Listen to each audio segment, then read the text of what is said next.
मुझे खुशी है इस बात की कि आज कांग्रेस पार्टी के नेता राहुल गांधी जी और समाजवादी पार्टी की आज हम मिलकर के प्रेस कर रहे हैं। पहले चरण का चुनाव उत्तर प्रदेश का होने जा रहा है और जो पश्चिम से हवा चल रही है वो पूरे के पूरे उत्तर प्रदेश और देश के माहौल को बदलने जा रही है। आज गाजियाबाद में बैठे हैं। इस बार भारतीय जनता पार्टी को गाजियाबाद से लेकर के गाजीपुर तक इंडिया गठबंधन सफाया करने का काम करेगा। आज किसान दुखी है। तमाम जो वादे किए थे, भारतीय जनता पार्टी की हर बात झूठी निकली। उनके वादे झूठे। न किसान की आय दोगुनी हुई, न नौजवान को नौकरी रोजगार मिला, और जो सपने दिखाए थे विकास के वो भी अधूरे हैं। जो इनका नैतिकता का बुलबुला था वो भी टूट गया। इलेक्टोरल बॉन्ड ने इनका बैंड बजा दिया। भारतीय जनता पार्टी सभी भ्रष्टाचारियों का गोदाम बन गई।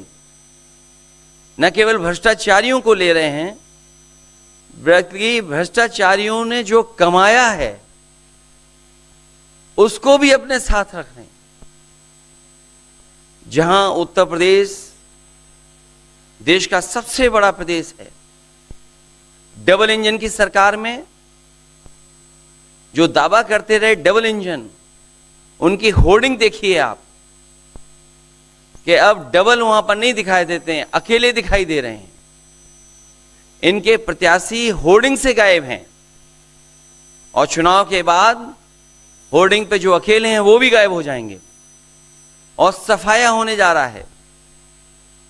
इनका एक ही नारा है, झूठ बोलने का और लूटने का। लूट और झूठ भारतीय जनता पार्टी की पहचान बन गई है। पेपर लीक कितने हुए हैं? एक दो होते तो ठीक था, लेकिन 10 पेपर लीक हुए। और मैंने कई मौकों पर वो बात बताई कि अगर एक परिवार के हम केवल 3 सदस्यों को मान लें, जिस व्यक्ति ने परीक्षा लिखने की तैयारी की, जो परीक्षा नहीं दे पाया पेपर लीक के कारण, और उसके मां बाप को अगर हम जोड़ लें तो ऐसे 60 लाख नौजवान हैं। 60 लाख नौजवानों का भविष्य अंधकार में डाल दिया। और अगर 60 लाख का गुणा करें हम 3 से, 1 करोड़ 80 लाख, और 1 करोड़ 80 लाख को अगर हम डिवाइड कर दें 80 लोकसभाओं से, तो भारतीय जनता पार्टी का 2,25,000 वोट हर लोकसभा में कम हुआ है। इसलिए एक भी वोट बट ना पाए। जहां हमें मतदान करना है वहीं मतदान के दिन हमें सावधान भी रहना है। अगर हम सावधान रह करके मतदान करेंगे और अपने बूथ की चौकीदारी करेंगे तो भारतीय जनता पार्टी का सफाया होगा। आने वाले चुनाव में, ये देश का चुनाव है, देश की जनता बदलाव चाहती है और बदलाव की हवा पश्चिम से उत्तर प्रदेश से चल रही है। और मुझे पूरा उम्मीद है आने वाले समय में इंडिया गठबंधन और नई सरकार देश में दिखाई देगी। एक तरफ आरएसएस और बीजेपी जो संविधान है, लोकतांत्रिक सिस्टम है, उसको खत्म करने की कोशिश कर रही है, और दूसरी तरफ इंडिया गठबंधन कांग्रेस पार्टी संविधान को, लोकतंत्र को डिफेंड करने की कोशिश कर रही है, उसकी रक्षा कर रही है। चुनाव में 2-3 बड़े मुद्दे हैं। सबसे बड़ा बेरोजगारी, दूसरे नंबर पर महंगाई, भागीदारी। मगर बीजेपी 24 घंटा डिस्ट्रैक्शन करने में लगी रहती है। कभी प्रधानमंत्री समुद्र के नीचे चले जाते हैं, कभी आसमान में सी प्लेन पे चले जाते हैं, मगर जो मुद्दे हैं उनके बारे में ना प्रधानमंत्री ना बीजेपी बात करती है। कुछ दिन पहले प्रधानमंत्री ने ANI को बहुत लंबा इंटरव्यू दिया, स्क्रिप्टेड था मगर फ्लॉप शो था। प्रधानमंत्री जी ने उसमें इलेक्टोरल बॉन्ड्स समझाने की कोशिश की। प्रधानमंत्री जी कहते हैं कि इलेक्टोरल बॉन्ड्स का सिस्टम ट्रांसपेरेंसी के लिए लाया गया, राजनीति को साफ करने के लिए लाया गया। अगर यह सच है तो उस सिस्टम को सुप्रीम कोर्ट ने रद्द क्यों किया? और दूसरी बात, अगर आप ट्रांसपेरेंसी लाना चाहते थे तो जिन लोगों ने आपको पैसा दिया, बीजेपी को पैसा दिया, हजारों करोड़ रुपए दिए, उनका नाम आपने क्यों छुपाया था? और जिन तारीखों पे उन्होंने आपको पैसा दिया उसको आपने क्यों छुपाया था? पता लगता है हजारों करोड़ रुपए का कॉन्ट्रैक्ट किसी कंपनी को मिलता है, उसके एकदम बाद वो कंपनी बीजेपी को पैसा देती है। सीबीआई की इंक्वायरी होती है, ईडी की इंक्वायरी होती है किसी कंपनी पर, शुरू होती है, उसके 10-15 दिन बाद कंपनी करोड़ों रुपए बीजेपी को देती है और फिर सीबीआई की इंक्वायरी, ईडी की इंक्वायरी बंद हो जाती है। सड़क पे इसको एक्सटोर्शन कहते हैं, एक्सटोर्शन कहते हैं सड़क पे। तो ये जो है इलेक्टोरल बॉन्ड्स का जो स्कीम है, ये दुनिया का सबसे बड़ा एक्सटोर्शन का स्कीम है। हिंदुस्तान के सारे बिजनेसमैन इस बात को समझते हैं, जानते हैं, और प्रधानमंत्री जितनी भी सफाई देना चाहें कोई फर्क नहीं पड़ने वाला है, क्योंकि पूरा देश जानता है कि प्रधानमंत्री भ्रष्टाचार के चैंपियन है। धन्यवाद। शुक्रिया राहुल जी। अच्छा, एक और बात, आपने जयराम जी आपने कहा कि जो भी आपको क्वेश्चंस पूछने हैं आप पूछेंगे और ये ओपन एंडेड प्रेस कॉन्फ्रेंस है। बट इसमें एक और बात भी है, मुझे पहले ही 2-3 बीजेपी वाले क्वेश्चंस पता लग जाते हैं, तो वो तो गारंटी पूछे जाएंगे, तो उनके लिए मैं तैयार हूं। आजकल गारंटी का जमाना है राहुल जी। पहला सवाल महिकार सिंह जी, हिंदुस्तान हिंदी डेली से। माइक दीजिएगा।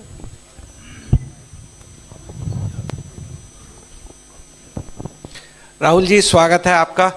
दोनों नेताओं, जबकि आज प्रचार का पहला चरण समाप्त होने वाला है, आपने मेरे मित्रों को थोड़ा सा कसरत करा दी, वो दिल्ली से यहाँ आए हैं। आपने गाजियाबाद में ही क्यों पीसी की?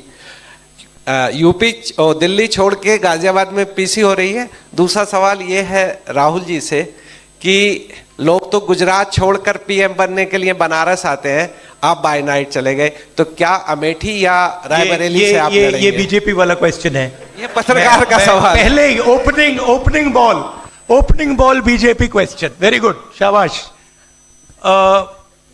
देखिए, अमेठी की बात कांग्रेस का डिसीजन है, जो भी मुझे ऑर्डर मिलेगा मैं वो करूंगा। सीईसी मीटिंग, हमारी पार्टी में सीईसी मीटिंग्स में ये डिसीजन लिए जाते हैं। बट पहला बीजेपी का question, good question, thank you. Amar Ujala से निशा,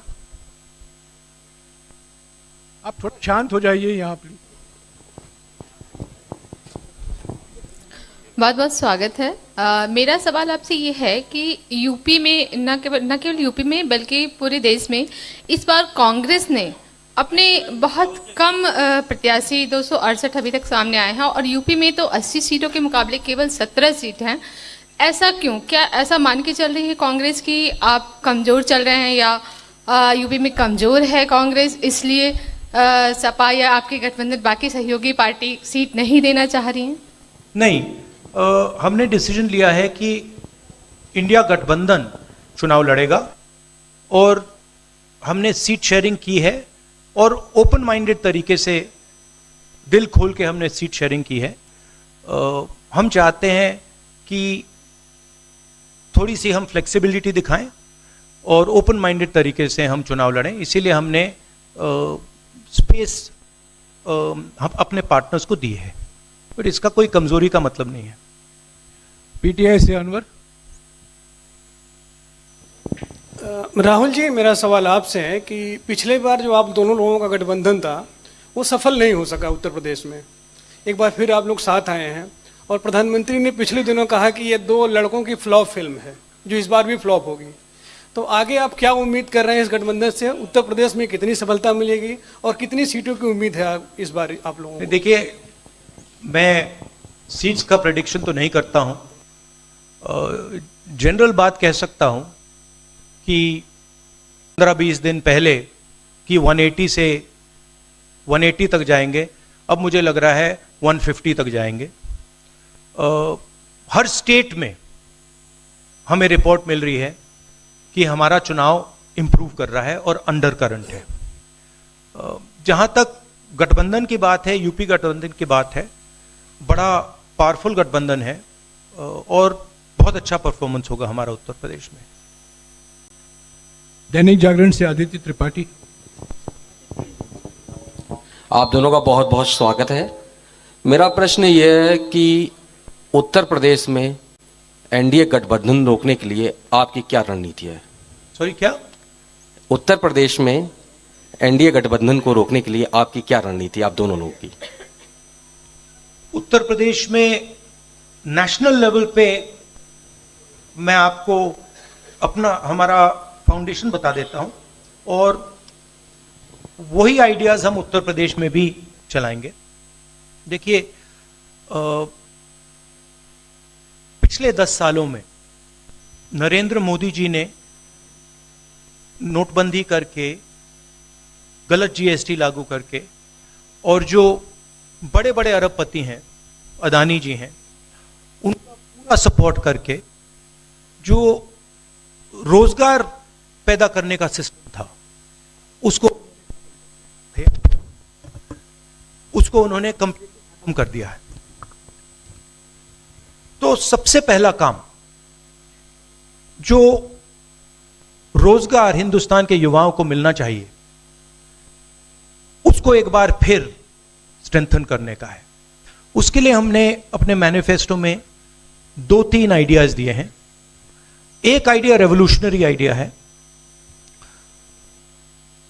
राइट टू अप्रेंटिसशिप। तो जो अमीर घर के बच्चे होते हैं वो अप्रेंटिसशिप करते हैं, ट्रेनिंग मिलती है, पेड ट्रेनिंग होती है। तो हमने डिसाइड किया है कि हिंदुस्तान के उत्तर प्रदेश के सब ग्रेजुएट्स को, डिप्लोमा होल्डर्स को हम अप्रेंटिसशिप का अधिकार देंगे। जो भी अप्रेंटिसशिप करना चाहेगा उसको प्राइवेट सेक्टर में, पब्लिक सेक्टर में, सरकार में अधिकार मिलेगा, अप्रेंटिसशिप का अधिकार मिलेगा, ट्रेनिंग होगी और 1 लाख रुपए साल का, 8,500 रुपए महीने का उस युवा के बैंक अकाउंट में हम डालेंगे। और ये करोड़ों युवाओं के लिए हम अधिकार दे रहे हैं। इससे एक ट्रेन्ड मैन पावर तैयार होगा, प्राइवेट कंपनीज को भी इसका फायदा होगा, सरकार को भी इसका फायदा होगा और एक प्रकार से युवाओं के लिए ये एक जॉब मार्केट में एंट्री का सिस्टम हो जाएगा। दूसरी चीज 30 लाख सरकारी रोजगार हैं जो नरेंद्र मोदी भर नहीं रहे हैं, वो वैकेंसीज हम युवाओं को देने जा रहे हैं। पेपर लीक की बात हुई है, उसके लिए हम कानून बनाएंगे, उसको हम खत्म कर देंगे। तो ये बात हुई युवाओं की। एक और हमारा आइडिया, क्रांतिकारी आइडिया, और ये उत्तर प्रदेश की महिलाओं को बहुत फायदा मिलेगा इससे। हर गरीब परिवार की हम लिस्ट बनाएंगे और हर गरीब परिवार में से हम एक महिला को चुनेंगे और उसके बैंक अकाउंट में महीने के 8,500 रुपए, साल के 1 लाख रुपए सरकार हर महीने बैंक अकाउंट में डालने जा रही है। किसानों की बात, किसान सिर्फ 2 चीजें मांग रहा है। नरेंद्र मोदी से 10 साल मांगा, हमें सही दाम दिलवा दीजिए, और जैसे आपने 16 लाख करोड़ रुपए मतलब 24 साल का मनरेगा आपने अदानी जैसे लोगों का माफ किया, वैसा ही आप हमारा भी माफ कर दीजिए। और नरेंद्र मोदी मना करते हैं, उन पर फायरिंग करवा देते हैं, उनको डरा देते हैं। तो हमने लीगल एमएसपी का निर्णय ले लिया है। हिंदुस्तान में पहली बार लीगली गारंटीड एमएसपी होगी, और हम उनका, किसानों का कर्जा माफ करने जा रहे हैं। यही मेन मुद्दे हैं चुनाव में। बीजेपी का मैनिफेस्टो देखेंगे तो उसमें आपको उनको, उसका जो फाउंडेशन है, 2 चीजें हैं। एक कि वो शायद 10-15 साल बाद ओलंपिक गेम्स इंडिया लाएंगे, और दूसरा 1 या 2 व्यक्तियों को वो चांद पे पहुंचा देंगे। तो ये बेसिकली चुनाव चल रहा है। शुक्रिया राहुल जी। अगले 3-4 सवाल आप कृपया अखिलेश जी से पूछेगा। ANI से शालिनी।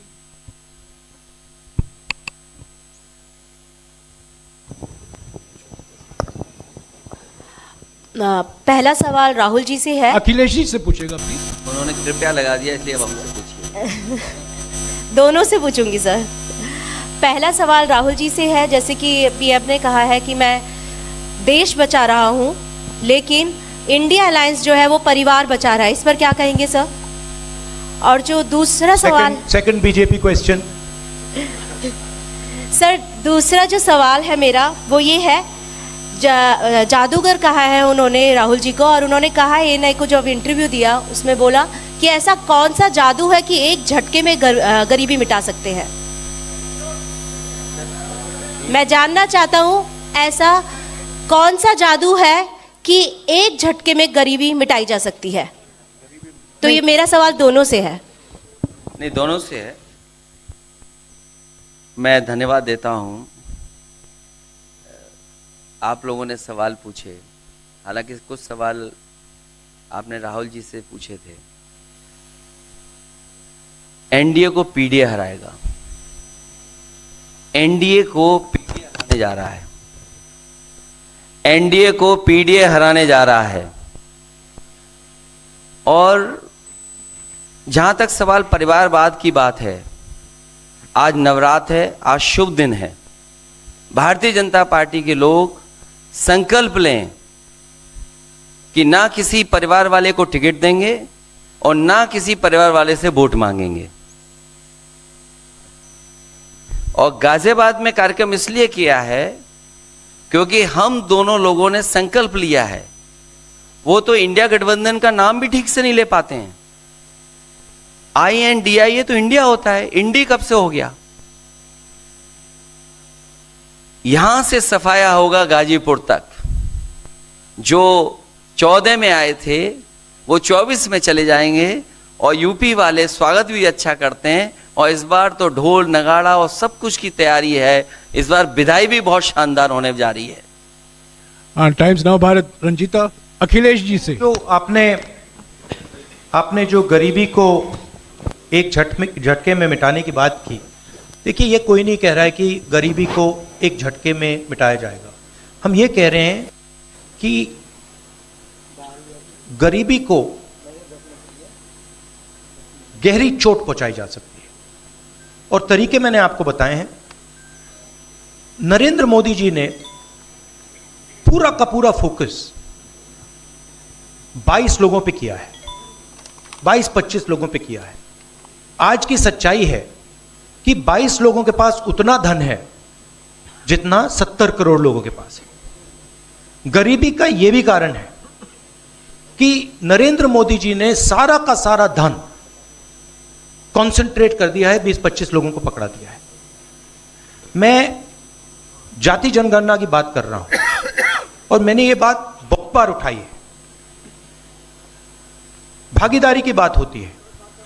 हिंदुस्तान के किसी भी इंस्टीट्यूशन में आपको ना पिछड़े वर्ग के लोग मिलेंगे, ना दलित मिलेंगे, ना आदिवासी मिलेंगे, ना गरीब जनरल कास्ट के लोग मिलेंगे। मैंने मीडिया के बारे में बात उठाई, मीडिया में आपको बड़े बड़े एंकर्स दिखते हैं, आपको मीडिया की कंपनीज के मालिक की लिस्ट निकालिए, आपको दिख जाएगा कि उधर ना एक पिछड़ा मिलेगा, ना एक दलित मिलेगा, ना एक आदिवासी मिलेगा। तो हम क्रांतिकारी काम करने जा रहे हैं। जाति जनगणना, महिलाओं को, एक गरीब महिलाओं को 1 लाख रुपए, युवाओं को अप्रेंटिसशिप का कानून, अप्रेंटिसशिप का अधिकार, उनके बैंक अकाउंट में 1 लाख रुपए, किसानों को एमएसपी। तो ये सब गरीबों को पैसे देने के तरीके हैं। नरेंद्र मोदी जी ने पिछले 10 साल में गरीबों को कुछ नहीं दिया, तो ये हम करने जा रहे हैं। हाँ रंजीता, अखिलेश जी से। हाँ, अखिलेश जी से ही सवाल है। राहुल जी ने अभी जितनी भी चीजें कही, अखिलेश जी से नहीं, मैं सवाल पहले जितनी भी चीजें कही वो तमाम चीजें कांग्रेस के घोषणा पत्र में है। क्या इंडिया गठबंधन का अपना कोई साझा जो है वो मैनिफेस्टो होगा? अखिलेश जी, क्या जो राहुल जी कह रहे हैं क्या वही तमाम चीजें सपा की भी है, या सपा कुछ अलग भी घोषणाएं कर रही है चुनाव में? इंडिया गठबंधन नई उम्मीद है, और जैसा कि राहुल जी ने कहा कि उनके मैनिफेस्टो में बहुत सारी चीज़ें हैं जिससे गरीबी दूर की जा सकती है। उसी से जोड़ कर के मैं ये कहना चाहता हूँ कि जिस समय हमारा देश का किसान खुशहाल हो जाएगा, जिस दिन देश के किसान को अपनी लाभकारी मूल्य मिलने लगेगा फसल का, और मैं समझता हूँ जितने भी राजनीतिक दल हैं और खासकर जो इंडिया गठबंधन के साथी हैं, वो ये बात कह रहे हैं कि हम एमएसपी की गारंटी देंगे या किसानों को लाभकारी मूल्य देंगे, और जिस दिन भारत सरकार किसानों की आय बढ़ा देगी, गरीबी दूर होना शुरू हो जाएगी। और मैं कई मौकों पर कह रहा हूं कि जाति जनगणना भी एक हमारा मुद्दा है। बिना सामाजिक न्याय के, बिना जाति की गैर बराबरी खत्म किए हुए हम अपने समाज को आगे नहीं बढ़ा सकते। और जैसा राहुल जी ने कहा कि खुशहाली के लिए जाति गणना जरूरी है, तो जाति गणना, सामाजिक न्याय और पीढ़ी की लड़ाई को लेकर के हम चलेंगे। उससे गरीबी भी दूर होगी और मान सम्मान भी मिलेगा। विक्रांत, एक चीज और देखिए, ये जो हमारा मैनिफेस्टो है, ये जरूर कांग्रेस पार्टी का मैनिफेस्टो है, मगर इसमें जो आइडियाज हैं वो इंडिया गठबंधन उनकी आइडियोलॉजी के आइडियाज हैं। और अगर समाजवादी पार्टी का कोई सजेशन हो या किसी और भी इंडिया गठबंधन की पार्टी का सजेशन हो, उसको हम सब ऑन बोर्ड करेंगे। तो हमारा मतलब जॉइंटली काम होता है, हम बातचीत करके, कंसल्ट करके काम करते हैं और फ्लेक्सिबिलिटी दिखाते हैं। और हम लोग G20 की तरह नहीं है केवल 2 का चलता हो बाकी सब 0 हो।